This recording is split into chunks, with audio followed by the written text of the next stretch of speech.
Clemens Homebrew coming at you with a beer review. Today's beer review is dedicated to viewer Casey C. Casey wants to see me do some Hair of the Dog beers, but Casey, the problem is Hair of the Dog, you can't get unique beers except for directly at Hair of the Dog, which I love going to. But it's in downtown Portland, which these days I don't especially love going to. But I picked up one that should be fun, and here it is. It's from Great Notion Brewing out of Portland. That's right, and here it is. Oh, I hope the lighting's not too horrible on this. It is the Hot Fudge Saturday. That's right. Maybe I'll bring it back here so that you can see it without the light on it. Hot Fudge Saturday. This is an Imperial Stout. It's made with chocolate, strawberries, banana, and vanilla. How unique is that? And I love the covers on these. Hopefully you can see it. I'll go ahead and put it up close, see if you can see, but you've got the kid there eating his hot fudge and the lumberjack over here with his beer. So this should be a good beer. It's a whopping 10% ABV, so let's get into it. When I came out here, there were absolutely no airplanes whatsoever, and of course, as soon as I thought it, came back out with the beer, plane started up. So, all right, here we go. Take a look at that. It is just a deep, dark brown. I don't know if you call that mahogany brown or what you call that, but it's nice and dark. The head's fading pretty quick, but it had a beautiful mocha head on there. Just wonderful. Let's get the nose. Wow, okay, so big scent, hits you immediately. I mean, it didn't wait a moment. It really did smell like Hot Fudge Sundae, I gotta say that, or some wild milkshake.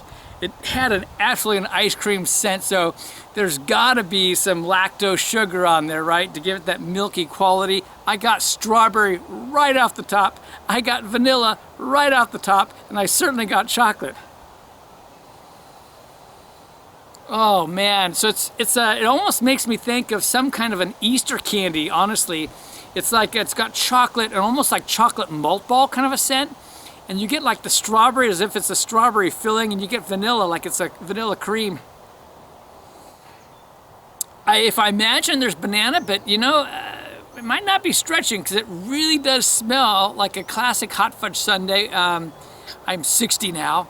And so when I was younger, the hot place to go was Farrell's, and if you got like Sundays there, you would get the chocolate, vanilla, and strawberry on there, which, you know, that classic with the bananas, and you would also get, you know, some chocolate syrup and such on there, and it really has that quality of scent.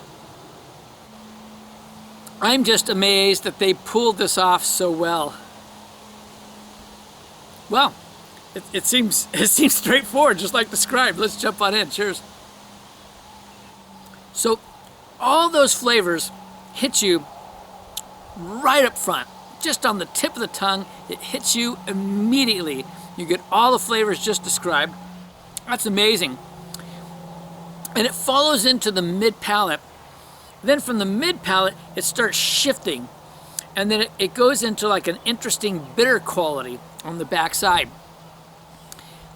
Now, after lingering, after the bitterness goes away and what just sits on your palate, it pulls back in like the chocolate and the strawberry and what I still want to call the Easter candy cream filling vanilla. How they pull that off, I have absolutely no idea.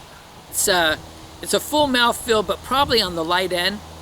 It's not super coating, but there's a little bit of coating going on. There's a light nut quality to this as well. It's funny because with the squirrels, I put out some variety of nuts, and lately what I've been putting out is almonds and walnuts. And it's almost like a hint of a walnut quality to it. If I put out whole raw peanuts in the shell, they'll take them first and go bury them. And then, they'll bury almonds too, but they just cannot. They will not bury the walnuts. They just have to eat them right away. Yeah, it's interesting. You're getting like a dark chocolate. You're getting a little bit of like a milk chocolate. And you're getting somewhat of like the chocolate malt ball type of taste quality. Never get to the bitter chocolate, but a semi-sweet chocolate a little bit too. So there's a lot of layers of chocolate going on, which is fun. And then adding the strawberry, which is the more up front of all those flavors, and the vanilla, which follows after the chocolate, you do get a hint of the banana quality, and the nut follows behind that, but it's really hard to describe. I'm going to take a little time with this. Maybe I'll come up with a better description, and I'll have some numbers as well. So, Kahlua Barb took a sniff, and boy did her nose crinkle up. She did not like the aroma from this whatsoever. But for me, like I say, it's like an Easter candy. It has all the elements that you're going to find in a hot fudge sundae when you've got the 3 flavors of ice cream, the banana, the nuts. You know, it really is all in there. And I think truth in advertising, you get points for the beer coming off, in my mind, in the way that it's described. So often you get beers that claim to be something and you just don't get those qualities. And they have just nailed all of those qualities very, very well.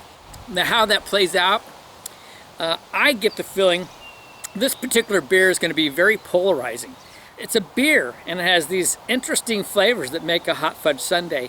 I think people are going to score this in terms of like my 100 scale, like I do, anywhere from like an 85 to like a 95 in terms of scores. Or if you were Untapped, I would guess that people are going to rate this anywhere from the equivalent would be like a 3.5 to a 4.5 on Untapped. It's just, you're either going to like this or you're just going to know that there's a lot of quality, but it's not going to be your thing. And I love different. I give points for uniqueness. So in terms of style, it is an Imperial Stout. In terms of pure Imperial Stout, you might not rank it as high. And I think in terms of an Imperial Stout for style, I'll give this an 89. It's still going to be very high in the 80s. Overall, though, I'm on the other side of the fence because I bought it for what it said it was, and it's doing exactly what it said it was going to do. You know, I'd love it thicker, and they make some other ones that are definitely thicker, let me tell you. But it's a fun beer. It's a tasty beer. It's an entertaining beer. It's a conversation piece. This is a good beer to sit down with some friends and share it, and then and talk about it. I love conversational beers, and this is right there. So in terms of overall, I'm going to give this a 93. I think it's earned it. I've certainly had much better Imperial Stouts, but you know, this isn't barrel aged. It's just an Imperial Stout at 10%, but it brings some fun things to the table. I think this one's most definitely worth giving a try. Here it is again. It is the Hot Fudge Saturday from Great Notion Brewing. It's a very entertaining beer, and I say give it a try. This is Kevin at Clemens Homebrew saying life's too short to drink cheap beer, and I will see you on the next beer review. Cheers, KCC.